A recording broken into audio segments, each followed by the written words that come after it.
Video ನೋಡುತ್ತಿರುವ ಎಲ್ಲ ನನ್ನ ವ್ಯೂವರ್ಸ್ಗೂ ನಮಸ್ಕಾರಗಳು. ನಾನು ನಾಗವೇಣಿ ರಾಜು.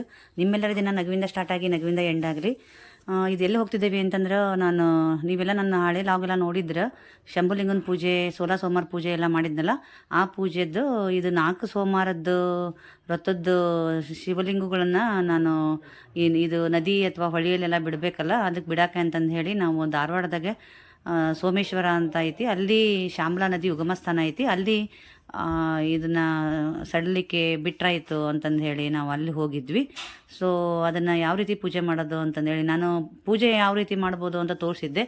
ಆಮೇಲೆ ನಾವು ಅಧಿಕ ಮಾಸ ಆಗಿರೋದ್ರಿಂದ 4 ಸೋಮವಾರ ಮಾಡಿದ ಮೇಲೆ ಯಾವ ರೀತಿ ಮಾಡಬೇಕು ಅಂತಂದು ಹೇಳಿ ತೋರಿಸ್ತಾ ಇದ್ವಿ. ಇದು ಕೆಳಗಡೆನೇ ಇಲ್ಲಿ ಉಗಮ ಸ್ಥಾನ ಆಗಿದ್ರಿಂದ ಕೆಳಗಡೆನೇ ನೀರು ಹರಿದು ಹೋಗ್ತತಿ, ಮೇಲ್ಗಡೆ ಮಾತ್ರ ಇದು ದೇವರು ಹೊಂಡ ಟೈಪ್ ಕಾಣ್ತತಿ. ಮೇಲ್ಗಡೆ ನೋಡ್ರಿ ಎಲ್ಲ ಪೂಜೆ ಮಾಡಿ ಹೋಗಿದ್ದಕ್ಕೆ ಎಲ್ಲ ಹೂವು ಅದನ್ನೆಲ್ಲ ಹಾಕಿ ನೀರನ್ನು ಎಷ್ಟು ಹೊಲಸು ಮಾಡ್ಯಾರ ಅಂತ ಬೇಜಾರನೂ ಆಯಿತು. ಇದು 4 ಸೋಮವಾರದ್ದೆಲ್ಲ ಪತ್ರೆ ಅದನ್ನೆಲ್ಲ ತಂದು ಅಲ್ಲೇ ಹಾಕಿಬಿಟ್ಟಿದಾರೆ. ಕ್ಲೀನ್ ಮಾಡೋರಿದ್ರು ಕ್ಲೀನ್ ಮಾಡ್ತಾಯಿದ್ರು. ಪೂಜೆ ಮಾಡೋರೆ ಜಾಸ್ತಿ ಜನ ಆಗಿಬಿಟ್ಟು ಗಲೀಜು ಮಾಡ್ರೆ ಜಾಸ್ತಿ ಜನ, ಕ್ಲೀನ್ ಮಾಡಿದ್ರೆ ಕಡಿಮೆ ಆದಾಗ ಈ ಥರ ಎಲ್ಲ ನೀರು ಕಲುಷಿತ ಆಗೋದು ಸಹಜನೇ ಅಲ್ವಾ. ಮತ್ತು ಇದು ಪೂಜೆನ ಒಬ್ಬೊಬ್ಬರು ಒಂದೊಂದು ಥರ ಮಾಡ್ತಾರೆ.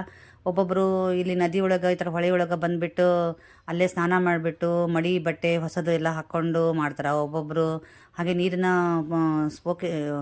ಅಂದರೆ ಚಿಮ್ಕಿಸ್ಕೊಂಡ್ಬಿಟ್ಟು ಪೂಜೆನೂ ಮಾಡ್ತಾರೆ. ಮತ್ತೊಬ್ಬರು ಎಡಿಗೆಲ್ಲ ಇಲ್ಲಿ ನೈವೇದ್ಯಗೆ ಶಿವಗೆ ಮೊಸರನ್ನ ಅಂತಂದು ಹೇಳಿ ಮೊಸರನ್ನ ಅಷ್ಟ ಮಾಡ್ಕೊಂಬಂದು ನೈವೇದ್ಯನೂ ತೋರಿಸ್ತಾರೆ. ಮತ್ತು ನಾವು ಸೋಮವಾರ ಪೂಜೆ ಮಾಡ್ತಿರ್ಬೇಕಾದ್ರೆ ನಾನು ಓದಿದ ಪುಸ್ತಕದಲ್ಲಿ ಅವತ್ತು ಕೂಡ ಗೋಧಿದು ಪ್ರಸಾದ ಮಾಡ್ತಾವಲ್ಲ, ಅದನ್ನು ಮಾಡಬೇಕು ಅಂತ ಹೇಳಿದಕ್ಕೆ ನಾನು 3 ವರ್ಷ ಮಾಡಿದಾಗ ಕೂಡ ಗೋಧಿ ಪ್ರಸಾದ ಮಾಡೋದ್ರಿಂದ ನಾನು ಗೋಧಿ ಪ್ರಸಾದ ತೊಗೊಂಬಂದಿದ್ದೆ. ಹಾಗೆ ನಾನು 4 ವಾರದೂ ಶಿವಲಿಂಗನ ಒಂದು ಡಬ್ಬೆಲಿ ಎತ್ತಿಡ್ಕೊತ ಬಂದಿದ್ದೆ. ಹೂವು ಪತ್ರಿ ಹೊಸದೆಲ್ಲ ತೊಗೊಂಬಂದು ಈ ಕರ್ಪೂರ ಎಲ್ಲ ಹಚ್ಚಿ ಸಿಂಪಲ್ಲಾಗಿ ನಾವು ಪೂಜೆ ಮಾಡಿ ಗೋಧಿ ಪ್ರಸಾದ ಮಾಡ್ಕೊಂಬಂದು ಗೋಧಿ ಪ್ರಸಾದ ಎಡೆ ಹಿಡಿದು ಮಾಡಿದ್ವಿ. ಹಾಗೆ ಅಮ್ಮ ಮನೆಯಾಗಿದ್ಲು, ಹೊಸ ಬಟ್ಟೆ ಹಾಕೋಬೇಕು ಪೂಜೆ ಮಾಡಿದಾಗ ಅಂತ ಹೇಳಿದರು. ನಾನು ಹೊಸ ಸೀರೆ ಇತ್ತು ಉಡ್ಕೊಂಡು ಹೋಗಿದ್ದೆ. ಒಂಥರ ಚೆನ್ನಾಗಿ ಅನ್ನಿಸ್ತು, ಖುಷಿ ಅನ್ನಿಸ್ತು. ಪ್ರತಿ ಸಲ ಏನು ಮಾಡ್ತಿದ್ದೆ ಅಂದರೆ ಆಂಟಿಯರಿಗೆ ಅವ್ರಿಗೆಲ್ಲ ಕರ್ಕೊಂಡು ಹೋಗಿ ಶಿವ ಪಾರ್ವತಿಯರು ಅಂತಂದು ಹೇಳಿ ಊಟ ಮಾಡಿಸ್ಬೇಕು ಅಂತಂದು ಹೇಳಿ ಒಂದು 2-3 ಜನನಾದರೂ ಊಟ ಮಾಡಲಿ ಅಂತಂದೇಳಿ ಊಟ ಎಲ್ಲ ಕಟ್ಕೊಂಡು ಹೋಗಿ ಮಾಡ್ತಿದ್ದೆ. ಈ ಸಲ ಅಮಾಸೆ ಹತ್ತಿರ ಇದ್ದದಕ್ಕೆ ಬೇಗ ಕಳಿಸ್ಬೇಕು ಅಂತ ಸಿಕ್ಕಾಪಟ್ಟೆ ಕನ್ಫ್ಯೂಸ್ ಮಾಡಿಬಿಟ್ರು. ಒಬ್ಬರು ಅಮಾಸೆ ಒಳಗೆ ಕಳಿಸ್ಬೇಕು ಅಂದರು, ಒಬ್ಬರು ಅಮಾಸೆ ಆದಮೇಲೆ ಕಳಿಸ್ಬೇಕು ಅಂದರು, ಒಬ್ಬರು ಗುರುವಾರ ಹೋಗು ಅಂದರೆ ಒಬ್ಬರು ಸೋಮವಾರ ಹೋಗಬೇಕು ಅಂತಂದರು. ಪೂಜೆಗಳನ್ನು ಅವ್ರವ್ರ ಅನುಸಾರವಾಗಿ ಮಾಡ್ಕೊತಾರೆ, ಇಲ್ಲ ಅಂತಲ್ಲ, ಬಟ್ ಕನ್ಫ್ಯೂಸ್ ಆಗಿದ್ದಕ್ಕೆ ಇರಲಿ ಅಂತಂದೇಳಿ ನಮ್ಮಮ್ಮ ಇದ್ಲಲ್ಲ, ಅಮ್ಮನೂ ಅರ್ಜೆಂಟ್ ಮಾಡ್ತಾಯಿದ್ರು ಅಂತಂದು ಹೇಳಿ, ಅಮ್ಮಗೆ ಬೇರೆ ಆರಾಮಿರಲಿಲ್ಲ ಅಂತ ಅದು ವಿಡಿಯೋ ಹಾಕಿದ್ದೆ, ನೀವು ನೋಡಿದ್ರೆ ಗೊತ್ತಾಗ್ತಿತ್ತು. ಸರಿ ಮತ್ತೆ ಲೇಟ್ ಆದಿತ್ತು ಅಂತಂದು ಹೇಳಿ ನಾನು ಅಮ್ಮ ಹೇಳಿದ್ರು ಅಂತಂದೇಳಿ ಕಳ್ಸಕ್ಕೆ ಹೋದೆ. ಪೂಜೆ ಎಲ್ಲ ಮಾಡಿ ಹೂವಿನ ಮೇಲೆ ಎಲ್ಲ ತಗೊಂಬಂದಿದ್ವಲ್ಲ, ಹೂವಿನ ಮೇಲೆ ಎಲ್ಲ ಹಾಕಿ ತಗೊಂಡು ಮಾಡಿದಾಗ ಎಷ್ಟು ಚೆಂದ ಅಲಂಕರಿತವಾಗಿ ಶಿವ ಚೆನ್ನಾಗಿ ಕಾಣ್ತಾ ಇದ್ದರು. ಶಿವನ ಅವತಾರಗಳು ಅನ್ಬೇಕು. ಅಂದರೆ ಯಾಕಂತಂದರೆ ತುಂಬ ಶಿವಗಳಿದ್ವಲ್ಲ, 4 ಅಂತಂದರೆ 4 ವಾರದ್ದು 16 ಸೋಮವಾರದ್ದು ಶಿವಲಿಂಗಗಳು ಚೆನ್ನಾಗಿ ಅನಿಸ್ತಾ ಇತ್ತು. ಹಾಗೆ ಕಾಯಿ ಒಡೆದ್ಬಿಟ್ಟು ಅದೇ ಕಾಯಿ ನೀರಲ್ಲಿ ನಾವು ಪ್ರಸಾದ ಎಲ್ಲ ನೈವೇದ್ಯ ತೋರಿಸಿದೆ. ನಾವೇ ಮೊದಲು ಅಂತಂದರೆ ನಮಗಿಂತನೂ ಸಿಕ್ಕಾಬಟ್ಟೆ ಮುಂದೆ ಮೊದಲೇ ಹೋಗಿದ್ದರು. ಕೆಲವೊಬ್ಬರು ಬಾಳೆ ಎಲೆಯಲ್ಲಿ ಬಿಟ್ಟರು, ಕೆಲವೊಬ್ಬರು ಅದರಲ್ಲಿ ನೀರಲ್ಲಿನೇ ಸ್ನಾನ ಮಾಡಿಬಿಟ್ಟು ಹಸಿ ಒದ್ದೆ ಬಟ್ಟೆಲೇ ಮಾಡಿದರು. ನಾನು ಮೊದಲೇ ಹೇಳ್ದಂಗೆ ಅವರವ್ರ ಅನುಕೂಲಕ್ಕೆ ಅಥವಾ ಅವರವ್ರ ಆಚಾರ ವಿಚಾರಕ್ಕೆ ತಕ್ಕಂತೆ ಮಾಡ್ತಾರೆ ಅಂತಂದೇಳಿ ನಾನು ಅಂದ್ಕೊಂಡೆ.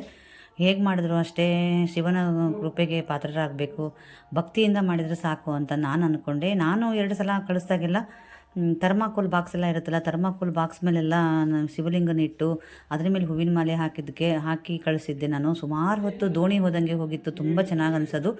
ಅವಾಗೆಲ್ಲ ನಾನು ಯೂಟ್ಯೂಬ್ ಮಾಡಿರಲಿಲ್ಲ, ಆವಾಗ ಯೂಟ್ಯೂಬ್ ಮಾಡಿದರೆ ಚೆನ್ನಾಗಿರ್ತಿತ್ತು ಅಂತ MK ಹುಬ್ಳಿ ಅಲ್ಲಿ ಹೋಗಿಬಿಟ್ಟು ನನ್ನ ನೀಲಾಂಬಿಕಾ ಇದ್ದಾಳಲ್ಲ, ಅಲ್ಲಿ ಹೋಗಿಬಿಟ್ಟು ಕಳಿಸಿದ್ವಿ 2 ಸಲ. ಈ ಸಲ ಅಮ್ಮನಿಗೆ ಆರಾಮಿಲ್ಲದಕ್ಕೆ ಮತ್ತೆ ಏನೇನಾಗುತ್ತೋ ಏನೋ, ಹಾಸ್ಪಿಟ್ಲಿಗೆಲ್ಲ ಹೋದರೆ ಕಳ್ಸೋಕ್ಕಾಗಲ್ಲ. ಮತ್ತು ಇದು ಮಡಿ ಎಲ್ಲ ಇರುತ್ತಲ್ಲ ಮನೆಯಲ್ಲಿ, ಮಡಿ ಇದ್ದಾಗ ಇರಬೇಕು, ಇದು ಮೈಲಿಗೆಲ್ಲ ಆಗಬಾರ್ದು ಲಿಂಗಗಳನ್ನ ಹಿಡ್ಕೊಂಡು ಅಂತಂದೇಳಿ ಎಲ್ಲ ಹೇಳ್ತಾರೆ. ಮತ್ತು ನಮಗೆ ಅಶುಭ, ಅದು ಒಳ್ಳೆಯದಲ್ಲ ಅನ್ನೋದಕ್ಕೆ ನಾನು ಬೇಗನೆ ಈ ಸಲ ಕಳಿಸಿ ಬಂದುಬಿಟ್ಟು ಎಷ್ಟು ಚೆನ್ನಾಗಿ ಕಾಣ್ತಿದೆ ನೋಡಿರಿ. ನೀವು ಶಿವನ ಕೃಪೆಗೆ ಪಾತ್ರರಾಗಿ. ಇದೆಲ್ಲ ಆದಮೇಲೆ ನಮ್ಮ ಮನೆಯವರು ಕೂಡ ನಮಸ್ಕರಿಸಿ ಅವರು ಕೂಡ ಶಿವನ ಕೃಪೆಗೆ ಪಾತ್ರರಾದರು. ಇದೆಲ್ಲ ಆದಮೇಲೆ ಅಲ್ಲೇ ಕೂಡ ಆಕಳಿತ್ತು, ಗೋವಿತ್ತು. ಸರಿ ಅಂತಂದು ಹೇಳಿಬಿಟ್ಟು ಆಕಳಿಗೆ ಪ್ರಸಾದ ಒಂದು ಕೊಟ್ಟುಬಿಟ್ಟು ನಾವು ಮನೆಗೆ ಬಂದ್ವಿ. ಮನೆಗೆ ಬಂದು ಅಮ್ಮನ ಹಾಸ್ಪಿಟ್ಲಿಗೆ ಕರ್ಕೊಂಡು ಹೋಗೋದಿತ್ತು, ಹಾಸ್ಪಿಟ್ಲಿಗೆ ಕರ್ಕೊಂಡು ಹೋದ್ವಿ. ನಾನು ಕಳಿಸಿದ್ದು ಶಿವಲಿಂಗದ್ದು ಸೋಮವಾರದ್ದು ಈ ಥರ ಮಾಡಿದ್ದೀನಿ. ನೀವೆಲ್ಲ ಯಾವ ಥರ ಮಾಡ್ತೀರಿ ಅಥವಾ ಮಾಡಿದ್ದು ಸರಿ ಇದೆಯಾ ಏನು ಅಂತ ಕಮೆಂಟ್ ಮೂಲಕ ತಿಳಿಸಿ. ನಿಮ್ಮ ಕಮೆಂಟ್ಗಾಗಿ ನಾನು ಕಾಯ್ತಾ ಇರ್ತೀನಿ. ಹಾಗೇ ಇನ್ನೂ ಲೈಕ್ ಕೊಡದೆ ನೋಡ್ತಾ ಇದ್ದೀರಿ ಅಂತಂದರೆ ಪ್ಲೀಸ್ ಲೈಕ್ ಕೊಟ್ಟು ನೋಡಿ, ಸಬ್ಸ್ಕ್ರೈಬ್ ಮಾಡ್ಕೊಳ್ಳಿ. ಹಾಗೆ ನಿಮ್ಮ ಫ್ರೆಂಡ್ಸ್ಗೆಲ್ಲ ಶೇರ್ ಮಾಡಿ, ಅವ್ರಿಗೂ ಕೂಡ ಒಂದು ಪೂಜಾ ವಿಧಾನ ಎಲ್ಲ ಗೊತ್ತಾಗುತ್ತಾ. ನೀ ಯಾವ ಥರ ಕಳಿಸಿರೋಂಥ ಲಾಸ್ಟಿಗೆ ಇದೆಲ್ಲ ಮುಗಿದ್ಮೇಲೆ ನಾನು ಹಾಗೆ ಈ ಗಣೇಶನ ಕಳಿಸ್ತಾವಲ್ಲ ಅದೇ ರೀತಿ ಕಳಿಸಿದ್ರಾಯ್ತು ಅಂತಂದೇಳಿ ಒಂದು ಎರಡೆರಡೇ ಲಿಂಗುಗಳನ್ನು ನಾನು ನೀರಲ್ಲಿ ಕಳಿಸಿದೆ. ಈ ಥರ ಅಂದರೆ ಥರ್ಮಾಕೋಲ್ ಬಾಕ್ಸ್ ಆಗಿದ್ದರೆ ಮೇಲ್ಗಡೆ ಇಟ್ಟಿದ್ರೆ ಆರಾಮಾಗಿ ಹೋಗ್ತಾಯಿದ್ವು. ಅದಾದಮೇಲೂ ಅದು ನಿಧಾನಕ್ಕೆ ಮುಳುಗುತ್ತೆ, ಇಲ್ಲ ಅಂತಲ್ಲ.